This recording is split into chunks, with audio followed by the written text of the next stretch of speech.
পারফেক্টভাবে কীভাবে মজাদার পারফেক্ট পিঠাগুলো আমি তৈরি করেছি সেই রেসিপিটা আপনাদের সাথে শেয়ার করব।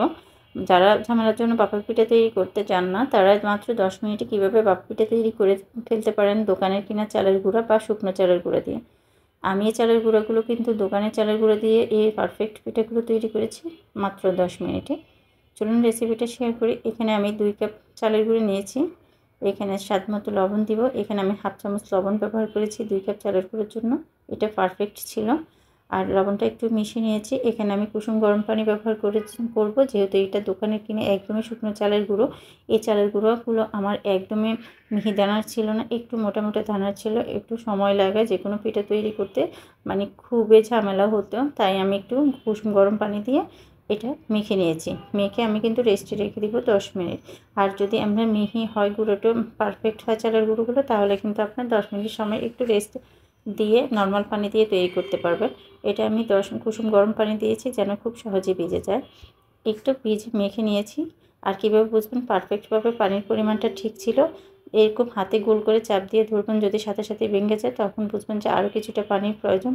আর চাপ দিলে খুব সহজে ভাঙবে না, তাহলে বুঝবেন যে আপনার মানে পানির পরিমাণ ঠিক ছিল। রেস্টে দেওয়ার পর অনেকটা ঝুরঝুরে হয়ে যাবে। আমি রেস্টে রেখে দিয়ে নারকেল কোড়াটা রেডি করে নিয়েছি। এরকম চিকন চিকন করে কুড়িয়ে নিয়েছি আর গুড়টা গুঁড়ো করে নিয়েছি।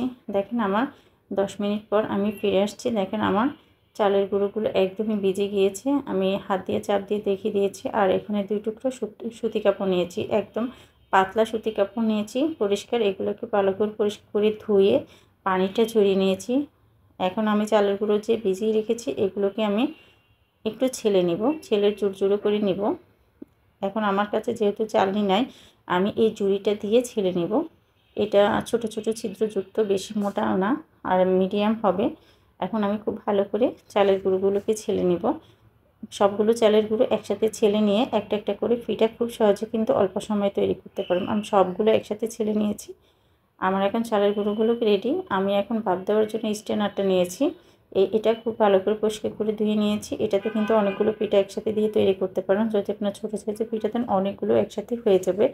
খুব সহজে ছোটো ছোটো টুকরো কাপড়ের উপর দিয়ে একটা একটা করে দিয়ে দিতে পারেন। আমি এখন কাচের একটা বাটি নিয়েছি। আপনাদের পছন্দ অনুযায়ী যে কোনো বাটিতেই কিন্তু তৈরি করতে পারেন। বড় বাটিতে তৈরি করলে একটু সময় বেশি লাগবে, তাই আমি ছোট বাটি নিয়েছি যেন অল্প সময় খুব সহজে ভাপ দেওয়ার সাথে সাথে কিন্তু হয়ে যায় মাত্র 2 মিনিট সময়ে। এখন কিছুটা নারকেল কুড়িয়ে নিয়েছি, যে ওই নারকেল দিয়ে দিয়েছি। আর দিয়ে দিয়েছি উপরে গুঁড়োগুলোকে আমি গুঁড়ো করে নিয়েছি। দিয়ে উপরে আরও কিছুটা চালের গুঁড়ো দিয়ে দিয়েছি। দিয়ে একটু আলতোভাবে সরিয়ে নিয়েছি, যেন এটা চেপে দিলে কিন্তু পিঠাটা কিন্তু পারফেক্টভাবে হবে না, কাঁচা থেকে যাবে। একটু চাপাচাপি করা যাবে না, একটু আলতোভাবে উপরে চাল মানে গুঁড়োগুলোকে সরিয়ে দিয়ে একটা যে শুকনো কাপড়টা ভিজিয়ে রেখেছি, ভিজিয়ে পানিটা ভালো করে ঝরিয়ে নিতে হবে, ওইটা দিয়ে মুড়িয়ে সবাই যেভাবে তৈরি করে আমিও সেই একইভাবে তৈরি করেছি। এটা তো বলার কিছুই নাই, সবাই ভাপা পিঠা কীভাবে তৈরি করে এটা তো জানেনই। আর অনেকে মানে চালের গুঁড়োটা পারফেক্টভাবে তৈরি হয় না, তাই মানে খুব সহজে ভেঙে যায়, হতে চায় না। এজন্য ভালো করে যদি চালের গুঁড়োটা ভিজে, তাহলে আপনার আবার বেশি ভিজে গেলেও আবার হবে না, আবার কম ভিজলেও কিন্তু আপনার কাঁচা থেকে যাবে, ঝুরঝুরে থাকবে, পিঠাগুলো ভেঙে যাবে। এই জন্য মানে চালের গুঁড়োটা ভালো করে ভিজিয়ে নিতে হবে। আর এভাবে তৈরি করে খুব সহজে মাত্র 10 মিনিটে আপনি কিন্তু ভাপা পিঠা তৈরি করে পরিবেশন করতে পারবেন বিকেলবেলা। এখন শীতের সকাল কিংবা বিকেলে সবার ঘরে ঘরে কিন্তু শীতের পিঠার আয়োজন চলছে, তাই আপনি তৈরি করে নেন খুব সহজে মজাদার ভাপা পিঠা। অল্প সময় কীভাবে তৈরি করতে পারবেন আজকের রেসিপি ফলো করে আপনার বাসায় তৈরি করবেন। অসম্ভব মজার একটা রেসিপি। দেখেন আমি আরেকটা বাটিতে আরেকটা পিঠা দেওয়ার জন্য রেডি করে নিচ্ছি। এইভাবে একে একে ভাপ দিয়ে নিব। এগুলোতে প্রায় 2 থেকে 2.5 মিনিট সময় লাগে আমার প্রত্যেকটা পিঠা হওয়ার জন্য। এই জন্য আমি আরও ছোটো ছোটো কিছুটা পিঠা তৈরি করে নিয়েছি। এখন একটা কাপড় মুড়িয়ে আমি 2টো করে ভাপ দিয়ে নিয়েছি, যেহেতু আমার কাপড়ের টুকরো 2টো। দেখেন এক সাইডে আমি আরেকটা ভাপা পিঠার জন্য দিয়ে দিচ্ছি।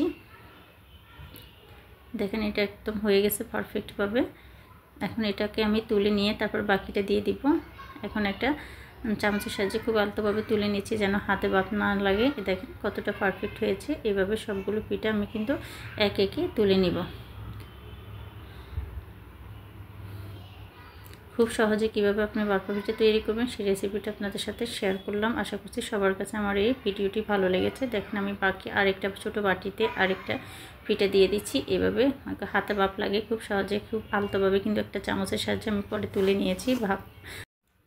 হাতে যেন বাপ না লাগে, খুব সাবধানে কাজটা করবেন, নাহলে কিন্তু হাতে বাপ লেগে যেতে পারে। দেখেন ঠান্ডা করে একটা পিঠা ভেঙে দেখাচ্ছি কতটা পারফেক্ট হয়েছে।